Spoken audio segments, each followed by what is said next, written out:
Okay, so it's 8:30 and I want to be respectful of everybody's time. And I also know those of you on the West Coast are either finishing up clinic or just getting out of clinic. So I appreciate you jumping on, and those of us on the East Coast.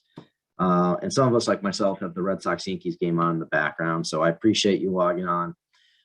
This is really meant, obviously, during COVID and everything in Zoom, and we haven't got to see each other for the most part in the last couple of years.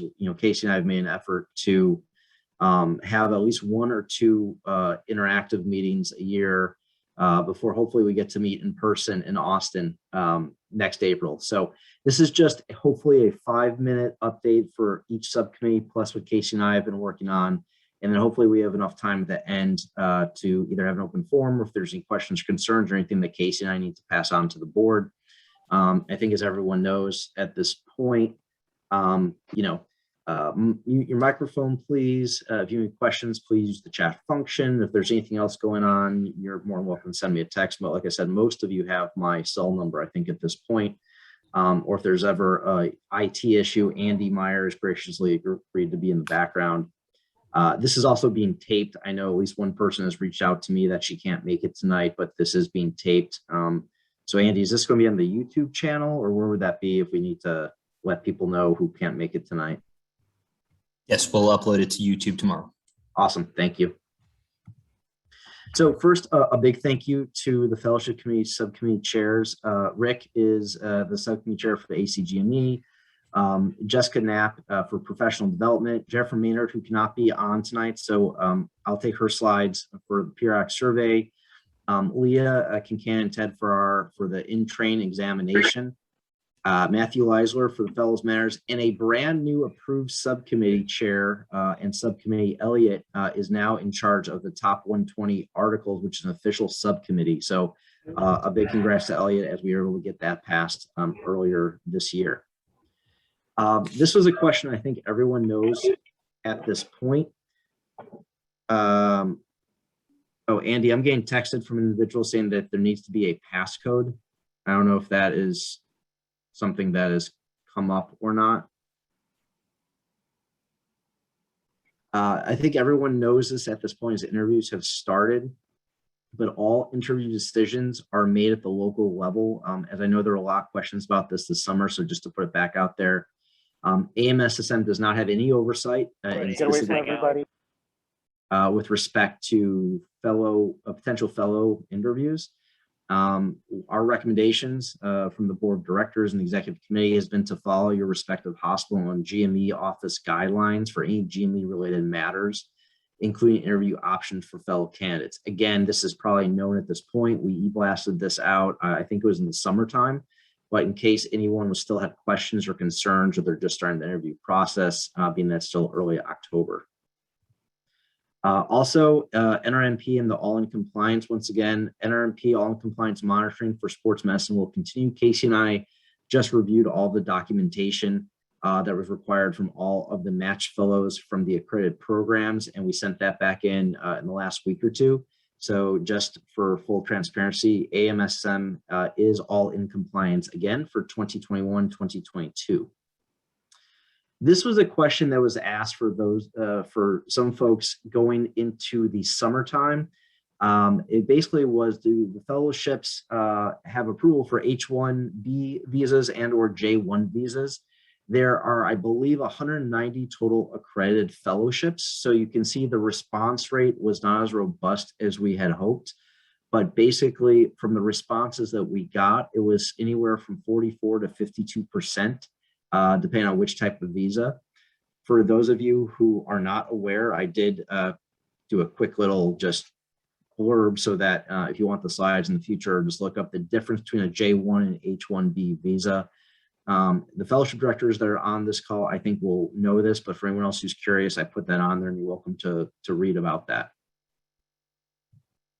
I will now, Rick, if you want to come on, and I can just move the slides forward, but I'll let Rick O'Cragley start next with the subcommittee updates. All right, good evening, everyone. So if we can remember back to our the fellowship forum, we had a pretty robust talk with Eileen Anthony, with Grant Huxima, the chair of the RRC, and Dr. Newton from ABFM. And we talked a lot about a bunch of different things. And this will be act as like a quick update on where we're at. Right now, currently, the fellowship common program requirements that are in effect really went into effect in July 2020, after they were a focus revision was approved in February of 2020. They were updated with a little bit of language in July of 2021, but not real big difference. Available online are the 49-page document that has all of the requirements, as well as a FAQ document that I think is really helpful. Next slide. We were told by the ACGME that there was a planned revision to our common program requirements. That was supposed to start in May. Added this year to the RRC for family medicine, which oversees our sports medicine fellowships, Dr. Fields was added. So everyone knows Dr. Fields, and he's going to actually be heading up the writing group for the ACGME and these new program requirements. The ACGME knew we were in discussions amongst the AMSSM about some potential changes to fellowship education that were led by Dr. Tracy Ray. And so they delayed that start in order for us to kind of discuss and kind of figure out what direction we were going to move in. And so they started that work in July. The AMSSM did put together a kind of a writing group composed of people from various of the kind of core specialties to kind of look at those responses to surveys that membership did, recent grads, medical students and residents, to kind of look and see out of the common program requirements that we could change, what could we do? And so we provided that feedback. They also took feedback from other sources as well to come up with those new revisions.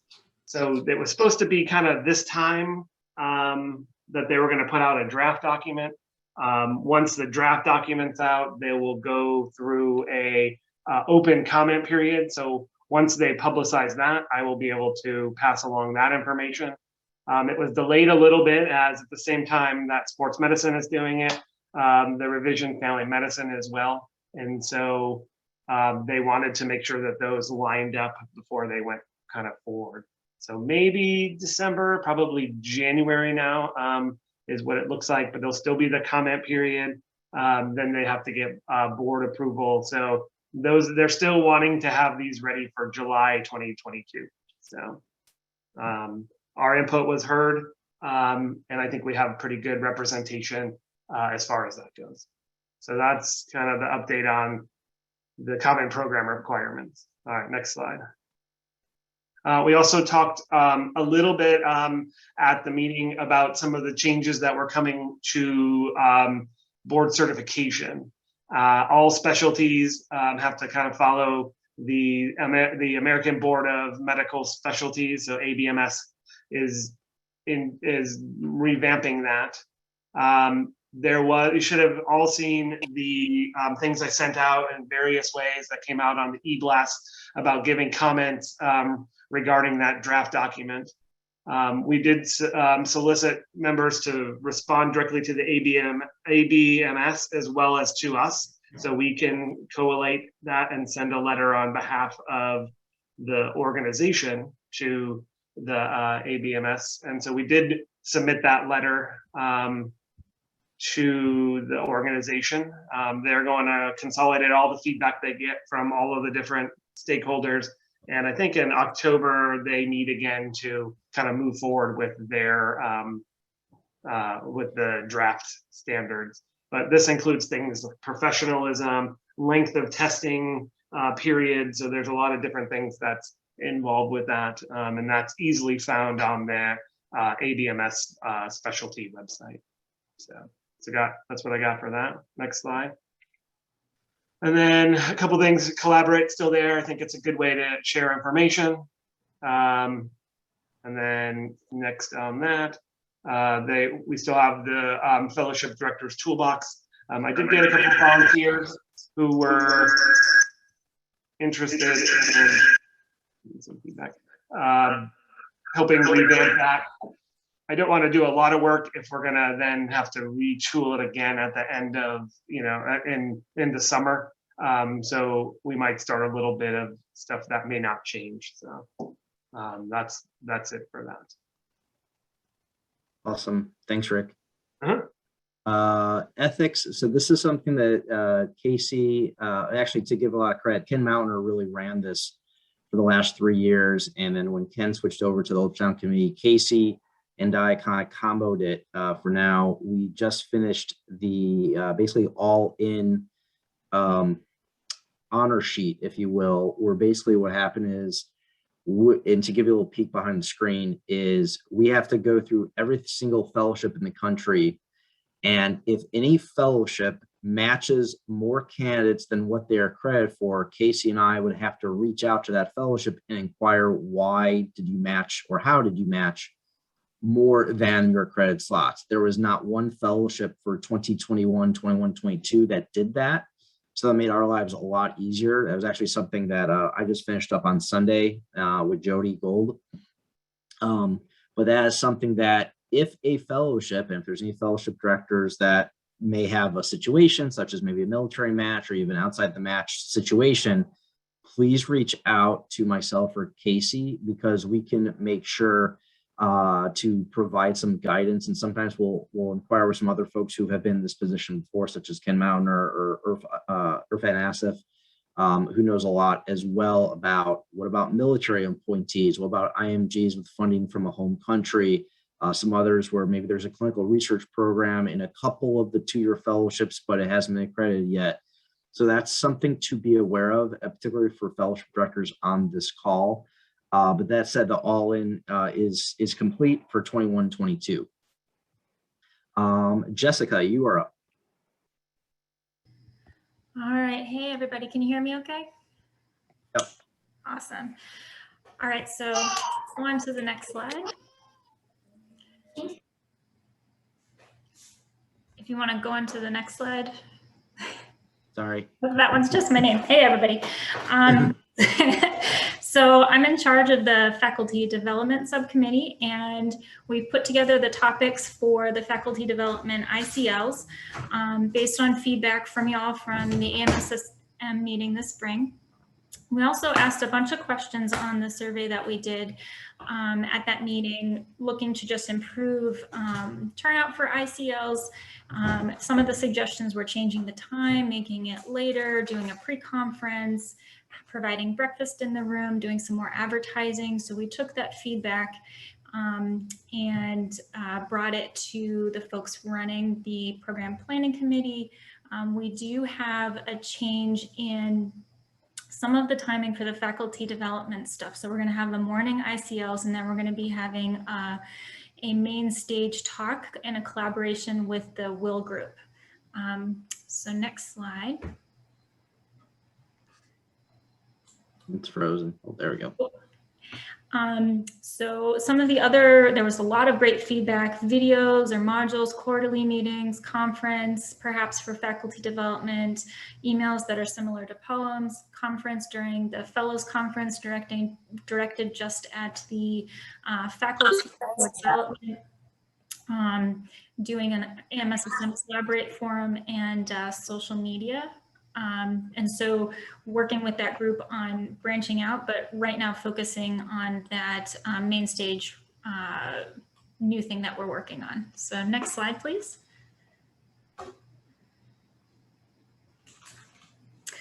So here are some of the potential topics for that main stage setting, working with Kelsey Logan and Kathy Deck to finalize that, because it's going to be in collaboration with the Will committee, and then also the program planning committee get finalization from them. And we also have a subgroup working on a tips document for improving those presentations at the national meeting. And I think that's pretty much it for that. I'd love any feedback on it. If anybody wants to join the faculty development subcommittee, that would be awesome. You can email me. You can also message me in the chat with your email and I'll add you to the list. Here's the group of folks that are already a part of it, and I really appreciate everybody's help. So thanks, y'all.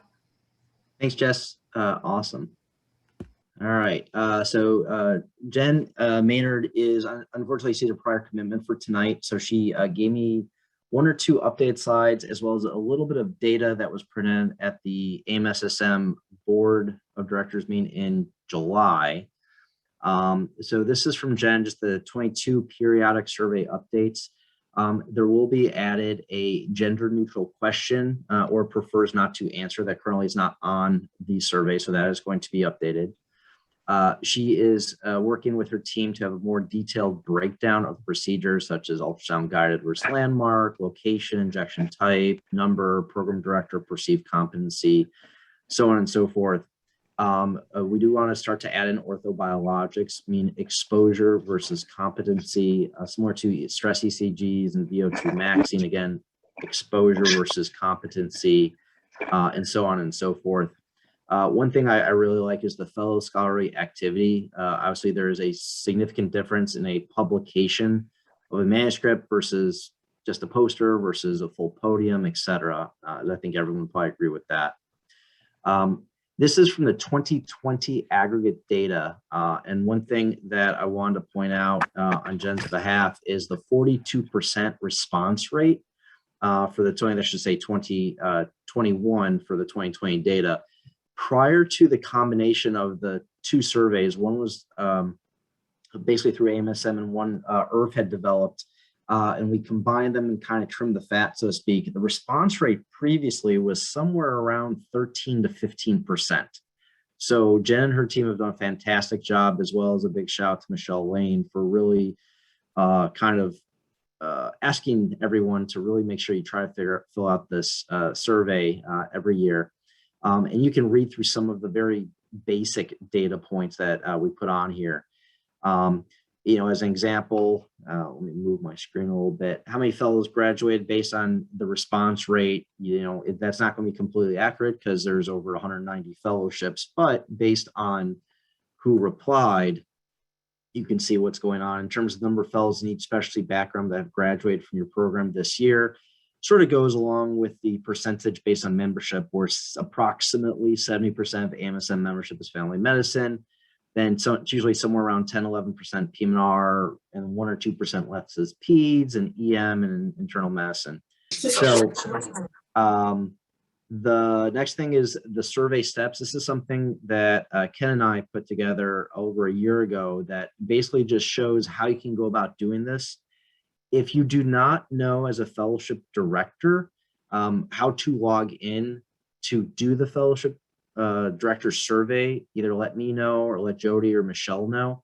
I'm going to skip this slide. This is something we usually put up at the fellowship forum, but I do have it on here, and I'm more than welcome to send up my slides if y'all want.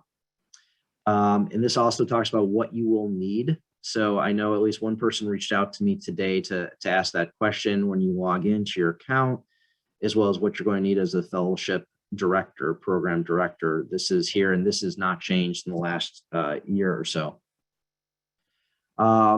Graduate scope of practice. I know when there was a lot of meetings last year when Tracy Ray had the initiative of finding out if 2-year fellowships versus 1-year fellowship was going to be something that was going to be changing or not based on membership interest.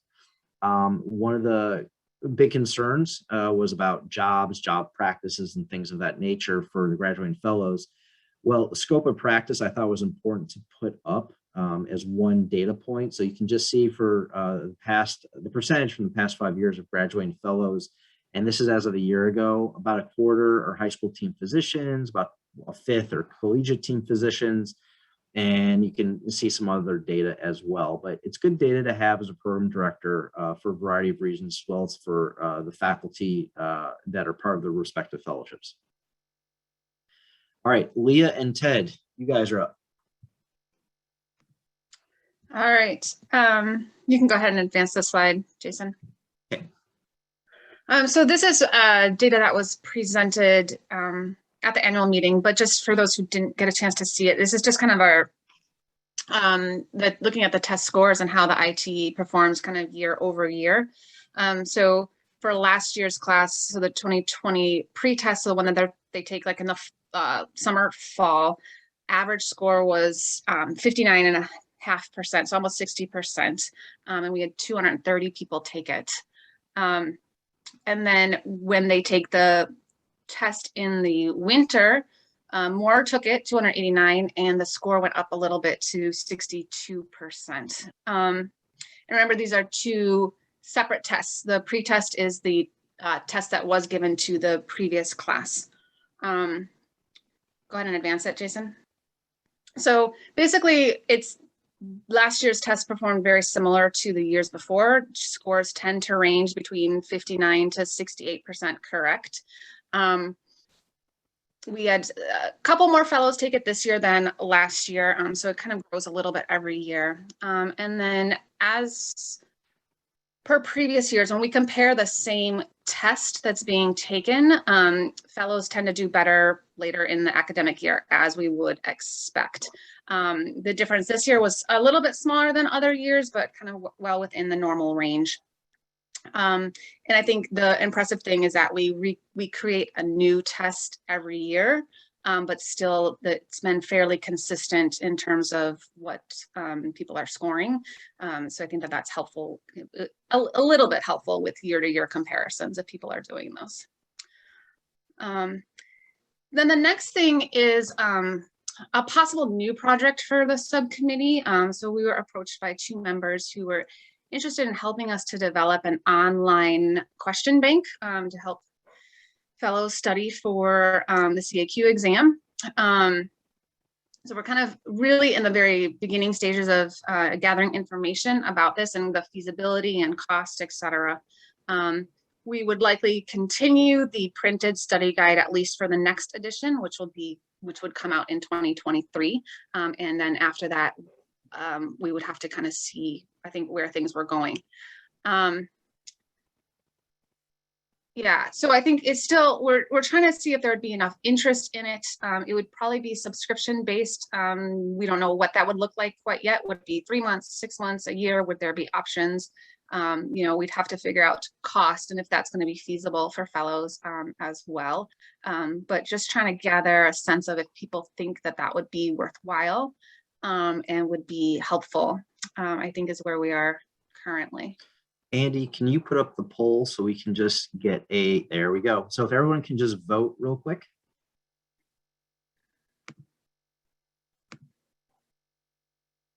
And then Andy, let's give it about 20 seconds. And then if you can put it up, so we'll all look at this in real time.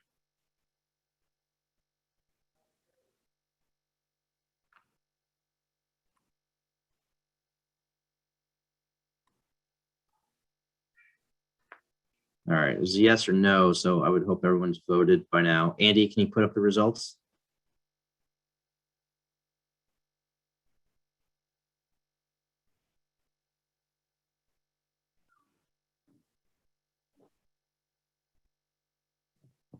Andy? Ah. There you go, Leah. That's pretty overwhelmingly positive. That's good. Okay, that's good information, I think, for us that yeah, that it's something that we can continue to pursue in terms of figuring out like if we can make it work or not. I see Poonam put in a question in terms of would people get credit, online publication credit for the QBank. Again, that's something that we have certainly discussed and we would like to keep that because we know that that's important for people. I recently helped AAP-Maynard kind of redo theirs update, and they gave us publication credit for it. So I think, you know, that certainly does have a precedent, and we can certainly research that, but I do know that that is important. So we would like to do that. Random weird swearing, that was really funny. I didn't catch that. Is that Rick?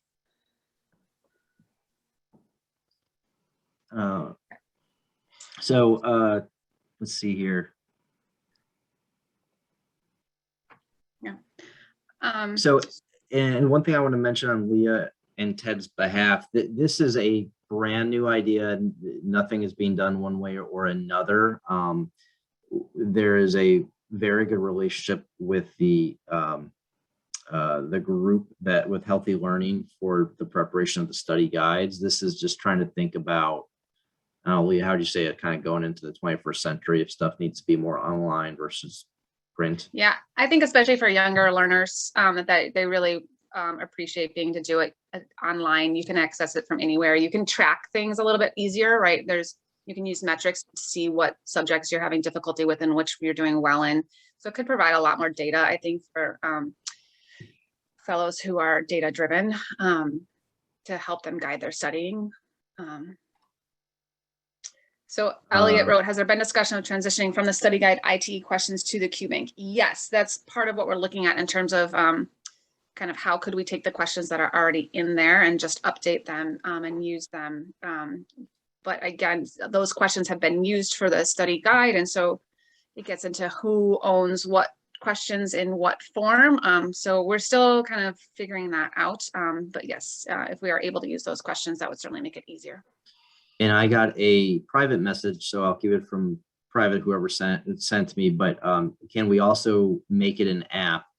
That is a fantastic question, but the app would kind of be the cherry on top. We have to actually get to that point to make it a full link at that point. So everyone be very, very nice to Michelle Lane if this ever goes forward down the line, since a lot of this will go through her. But again, this is just the very beginning stages. And I will just say, if anyone's interested in helping Leah and Ted write questions now so that you kind of get used to the subcommittee, they would love the help. And then if this is something you're interested in down the line, please let Leah and Ted know this. Yeah, I think that's it. I'll put my email in the chat. So if anybody has like other thoughts or suggestions, they can pass them on to me as well. All right, let's see what's next here.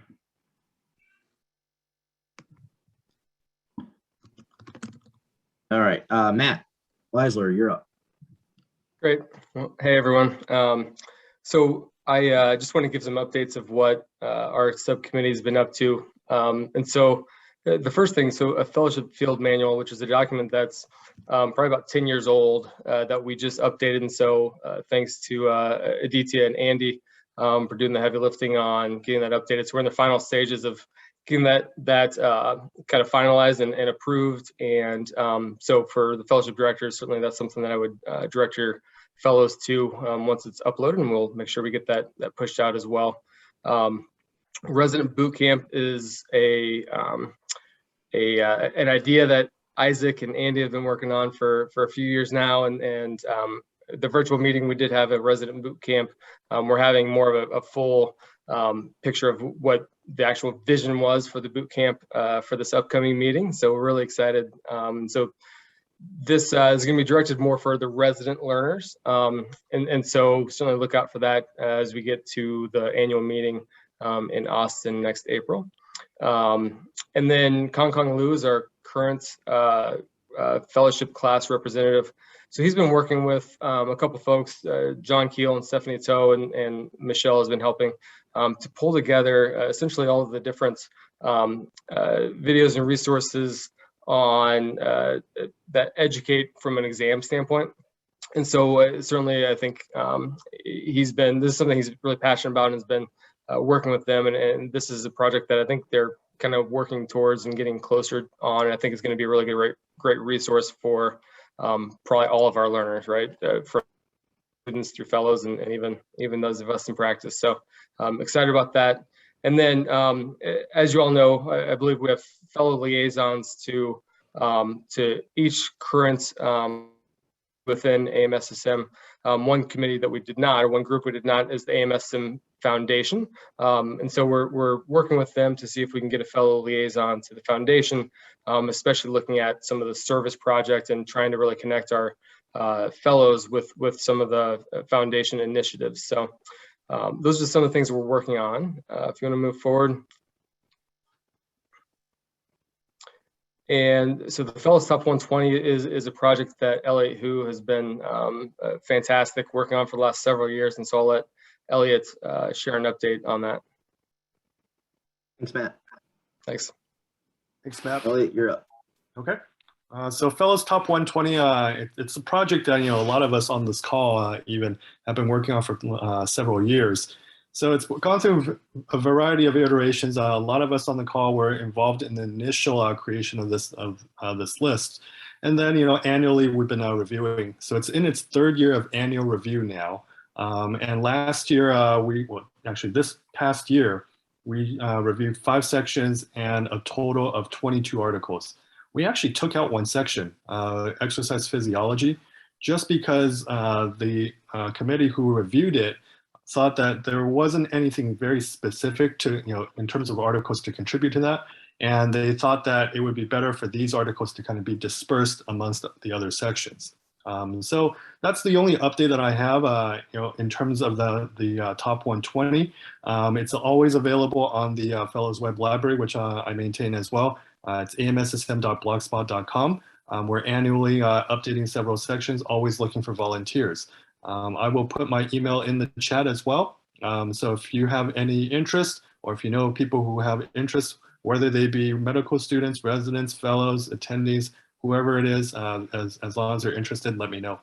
Let's go on to the next slide. So something else I wanted to briefly talk about, because this was mentioned in the last update as well. This was originally started in the Fellows Matters subcommittee as well. And what it is we're trying to create a sports economics curriculum, because for those of us out of fellowship in the attending realm, what we start to realize is, we need to learn a lot about business and sports economics, and really fellowship is not, the timing is not enough to provide everything, as we found out through Tracy Ray's presidential task force. So we've been working on this, and now it's actually housed in the Practice and Policy Committee, and within the Practice and Economics Subcommittee. I know Michael Schwartz is on this call as well. So we're working on targeted and strategically timed talks focusing on sports economics topics. A group of us have kind of identified these topics as well. The first talk is going to be given by Josh Goldman on November 9th at 5:30 p.m. Pacific Standard Time, 8:30 p.m. Eastern Standard Time. And that Shane Hudnall from Moses Cone is going to moderate that. In December 2021, date and time to be determined, we do have a healthcare contract attorney, Long Do, giving a talk, and that will be moderated by Sal Portugal. In January 2022, Matt Weissler is going to give the current graduate practice and salary survey results, so from this calendar year. And I think Michelle Henney is signed up to moderate that. So we're still, kind of discussing, should we do this as webinars or in person? It could be both. But what we're trying to do is we're trying to push this out there, trying to send these talks or this information and spread this news out there and spread the love out there in the strategically timed and focused topics.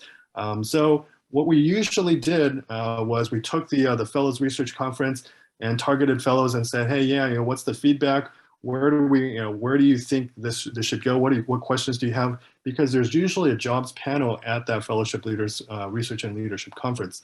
So many years, the fellows feedback were all the same. How do I look for a job, and contract negotiations. So this is how we kind of came up with these topics. But topics can change because these will be recorded and available on the YouTube page. And so certainly, probably after this year, the topics may change. And we can give some talks on a variety of different topics.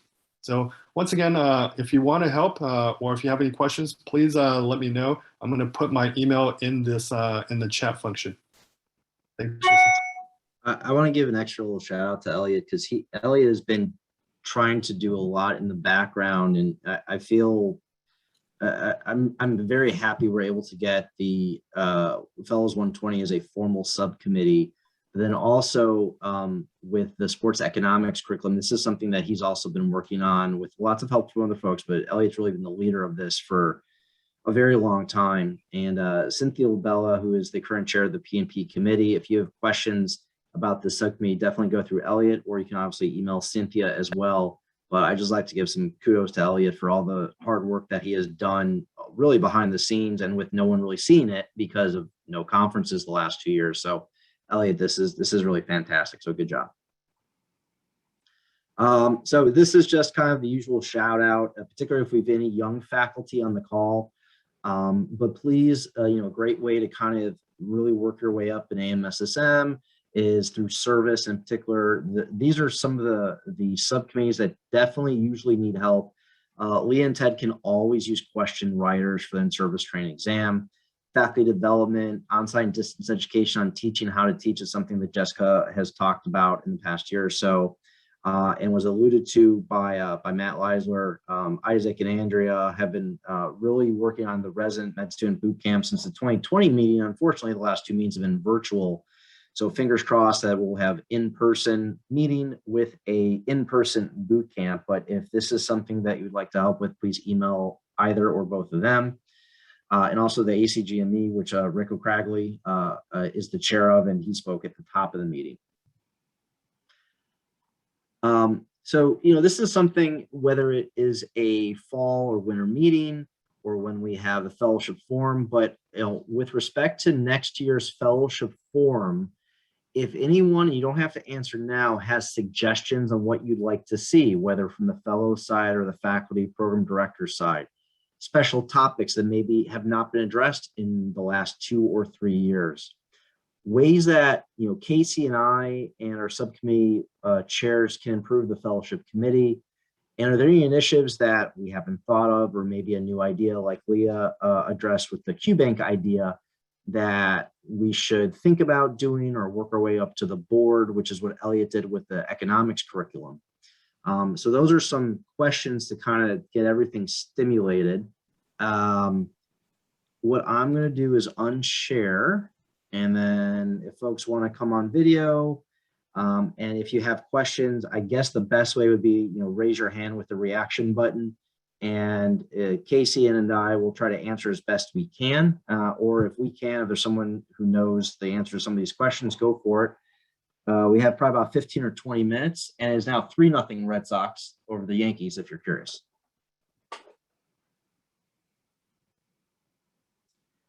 So first question, Carrie Zach is asking, is there any update on the 1 versus 2 year fellowship?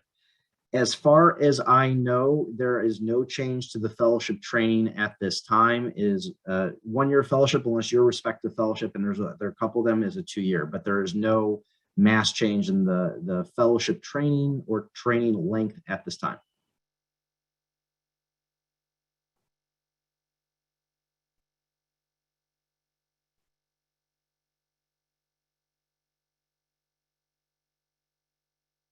No other questions?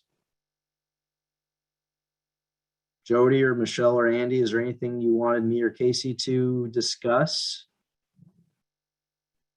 Because I'm more than happy to go watch the Sox game if y'all don't have any questions. Nope, can't think of anything. Okay. Yeah, same here. So the biggest thing I think on behalf of Casey and myself and all the chairs is, and I'll answer the question I just put in from Michael right now, is if there's anyone any young faculty that are looking for ways to get involved, please make a suggestion. It could be our committee, it could be a different committee, but volunteering in a subcommittee is a great way to get started. Okay, let's see here. Michael, I think Michael got a question first. Is there any difference between the IT and actual CAQ? Michael, I'm going to ask, and if you feel comfortable, do you mean the actual strength of the questions? What exactly do you mean? You guys showed the kind of bell curve and the average, score. I was just wondering if any of that matches with the scores on the CAQ and the passing rate. So I doubt Casey has access to that, because I don't think that information is given out. If I am wrong, if there's a program director on here that has had access to that, Casey did. I've never seen that data. I'm not aware of that information. So this is Mark Lavelle. Yeah. So when we developed the in-training exam 15 years ago, we used Jim Puffer was kind enough to send us item writers from the CAQ. So we initially, the whole template was designed to have the same structure as the CAQ. So when you look at the structure of the CAQ and the in-training exam, it is very similar in the number of questions, but the style of questions is different. It has morphed over the last 15 years. And the data I have is quite dated, probably 5-6 years ago. But those that, there was some data they looked at after I was fellowship committee chair. I think Tracy Ray had some data that looked at from Stephen Paul and Scott Rand, who ran the in-training exam, that there was a strong correlation with those that did well in the in-training exam passed the CAQ. It was a strong correlative component. I can't remember the exact data, but they are written by two different subsets of people. So they're not the same test. Yeah, and I've had discussions, and this is public knowledge, so I can say it, with IRF, and IRF said as of a couple of years ago, I believe this is correct, is that if you're getting at least a 65% on the ITEs, then you have a greater than 95% likelihood of passing the CAQ. But again, as Mark just alluded to, I don't know if that data is still accurate. Yeah. Can I chime in, Jason? Yeah, go for it. Yeah, so IRF did that a couple of years ago, but it was like a kind of a brute force study that he did, where he was just like looking to see who had passed based on what had been published. So like didn't necessarily have like all the data.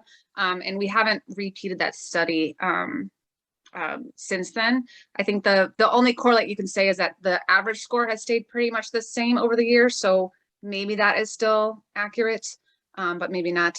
But I would also say, I think for me as a subcommittee chair, a large part of the goal of the ITE is one, to see where you stand, but also to work as like an educational tool to give you 200 questions with really detailed answers and references so that they can use those to learn from and not just to test their knowledge. And I will say anecdotally, because I just took the recert in, what was that, July, there were 3 questions on orthobiologics. There were at least 3 ultrasound questions with 2 of them having pictures. So for those of you wondering, is this just we have to know the like knobology and ultrasound, or do we really even have to do BRP? It was on the board exam, and it wasn't 1 question. It was 3 questions and 3 questions. And I know this because I've talked to a couple other people who had the exact same questions as me after the fact. So that's all fair game now. Let me get to, there's a bunch of questions got added in. I think next, I'm going to try this in order. Mark Rogers asked, has there been any more discussion allowing osteopathic neuromuscular medicine residents to enter the match? Currently, they're not part of the pathway. I am not aware of that. My understanding is you need to come from one of the 5 specialties, IM, EM, PMR, PEDS, or FM at this time. If anyone knows anything else, please enlighten me, but my understanding is no, I've not actually heard of that at all. Jason DeLuigi, is there a current process in AMSSM for approval or endorsement of a new sports fellowship? So I think, and Jason, if you're on, I think what you're asking is if someone is developing a new fellowship, does AMSSM then endorse it? I don't think AMSSM necessarily endorses it. It's just as long as you meet all the criteria for an accredited fellowship, you fall under the umbrella of AMSSM. Casey, would you agree with that? Yeah, there's no formal endorsement or approval process. I know if you have a new fellowship program, you want to announce it, you can put that out, I think, on the newsletter, e-blast type thing. But there's, as far as I remember, there's no formal process exactly. Yeah, Andy, is that what you usually do? You just blast it once it's formally approved? I mean, I see that every now and then, but. Yes, absolutely. Okay. Thanks, Elliot, Jason. I just wanted to make sure. I was just because I remember a few years ago, I think there was some talk or discussion if you're going to either potentially add another spot or have a temporary +1 or anything along those lines. So I didn't know if there was one for a new fellowship too. So thanks. No, yeah, it's not an. I mean, AMSSM can't necessarily endorse because we have to stay neutral with every fellowship. It's just as long as the fellowships meet the criteria to be an accredited fellowship, then you just fall under the umbrella of AMSSM. Is how I guess is the best way to put it. What's next here? Elliot, have there been any discussion of the creation of a sports medicine board within ABMS instead of staying as a CAQ? Not really. No, there has been some discussion, this is public, of talking about is a longitudinal assessment similar to what APMR has, similar to the pain fellowship for APMR and anesthesia do at this point, instead of a high risk exam every 10 years, but to create an actual sports medicine board a la what they do in Australasia. So in Australia, New Zealand, we would love to do that, but that would require an entire 3 or 4 year residency. And that would require heavy lifting like you wouldn't believe across all medical specialties. So I think Tracy Ray inquired, and Rick, I don't know if you have a little information on that. If you don't worry about it, but I'm pretty sure that that's a non-starter at this time. Yeah, part of it is that would need approval by all of the boards that currently essentially endorse the CAQ, and there were a lot that were not in favor of potentially giving up diplomats and trainees into that specialty. So that would take several years to even try to get towards that. So. Yeah, it's a generational aspiration, I think, at this point. Stu Willick asked, is there still any active discussion of changing the length of the fellowship, or is this topic no longer active? I don't think it is going forward any further, but I can't say if it's 100% dead. That'd honestly be a question for Tracy, but I think after all the research and all the surveys, there still is a survey going out. I think that Stephanie Clythermes was in charge of creating, but I can't say that the topic is dead, but we haven't really pursued it much recently. But the official answer would be to confirm that with Tracy Ray. But right now there does not seem to be a large appetite to change to 2 years by a majority of folks who have completed surveys so far. And if anyone else is on, who's been on a lot of these calls before, wants to chime in on that, but that is pretty much, I think, the summary of what has been going on the last 3 to 6 months. So Jason, this is Mark Lavelle again. So at the beginning of the discussion, when Tracy Ray started doing the surveys a couple of years ago, looking at the extension of the fellowship from 1 to 2 years, it was also along the same lines of board certification along the Australian model, in which you do a 1 year rotating internship, and then you do a sports medicine residency. Okay. And the thought is that, because one of the big issues was funding for that second year as a fellowship, but if it was a primary residency.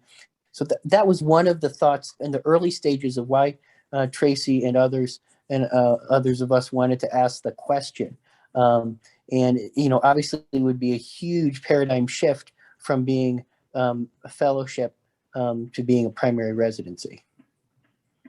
Correct. So that's a historical component. Sorry. Yeah, and one of the big things, and I was on, I think, 7 of the 10 regional calls. A lot of you may have been on at least one in the past year. Some of you may have been on 2, but I kind of sat in the background of 7 of them at Tracy's request.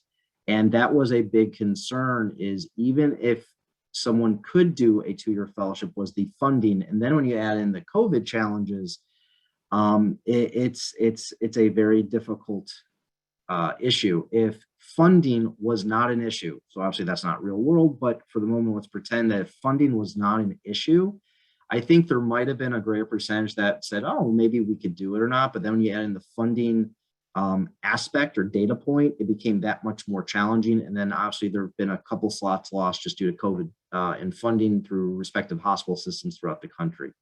So I want to make sure that I don't answer anything incorrectly of, is this topic dead or not? I don't want to say that, but if, you want to get kind of a final determination, I would send Tracy an email just to find out, but right now it's not been something we've been pursuing as much in the last 3 to 6 months. Let me make sure I get the next question. I think Carrie asked, any further discussion of going to a longitudinal assessment versus exam every 10 years for recertification? I briefly mentioned it. This is in the discussion stages, kind of behind the scenes for ABFM and some few individuals. My personal opinion, I'm not speaking on anyone else's behalf, it wouldn't surprise me if maybe we get to that in 3 to 5 years, but it's not happening in the next year or 2. Yeah, Real Rick, if you wanna quick, comment on that. Yeah, real quick, these draft standards that is pushing it towards that longitudinal assessment, like have to be met by the board by like 2024. And so part of what are the AMSSM kind of letter to the ABMS was, you know, what about those who have dual certification, you know, and what happens? Do you have, especially if we move to longitudinal assessments, so are you going to be taking 2 longitudinal assessments at the same time, or will it be like they'll delay so that you can start the second one, because you know it'd be kind of confusing and a challenge. So we definitely included that concern in you know the letter that the AMSSM sent to the ABMS. And I think those primary boards are kind of working that out to try to kind of come up with that. So, but like fellowships, I think they were targeting kind of closer to that deadline to kind of move those out. Dr. Warren Newton, with for those people who are in the you know, who are family medicine docs, like he's a really good resource. He can be reached. And, you know, and messages can be sent to them to answer some of those questions. So, Yeah, thanks, Rick. That's perfect. So one thing I can do, because I know that it was a big discussion last year, I can shoot Tracy a short email just saying there was a lot of questions about, because I don't think he's on this tonight, this call. I can shoot Tracy a short email just saying, hey, there are a lot of likely fellowship directors just inquiring what's the status if there's an update. And that's something that I can pass on to him in the executive committee as well, just to let them know that there is still interest going. Are we closing the loop on this? Are we keeping it open? So I think that's reasonable for me to do. And I can shoot an email tonight if everyone is interested.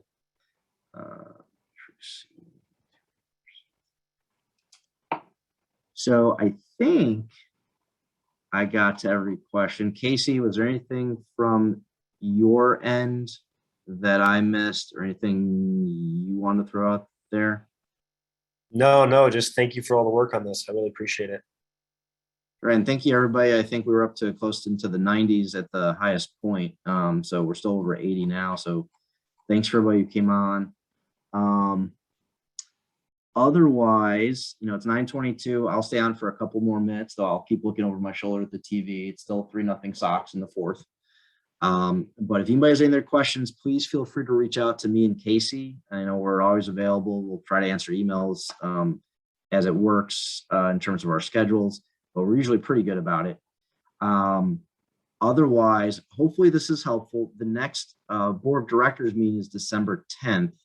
So if anyone has anything you need me or Casey to pass on to the board beforehand, definitely, you know, before Thanksgiving, send us an email. If it's something major, and if it's something minor, like, you know, have an idea about something, Casey and I can kind of run it up the chain, or if we are the chain, we can run to the subcommittees and see, you know, if anyone's interested in, you know, looking into something new. So, oh, and the contact person for the ACGME committee, that's Rick O'Cragley, the person who just emailed me. Rick, can you throw your email into the chat just so folks have it? Anything else before I let y'all go? Oh, yeah, and Rick put his email in. Well, number one, and I do want to give a shout out. Jody, Michelle, and Andy are on the call, and they've been tremendously helpful behind the scenes, as a lot of you know. So I want to thank them as well. Andy had said this has been recorded, so he'll get this posted to the AMSSM YouTube site sometime tomorrow or the next day.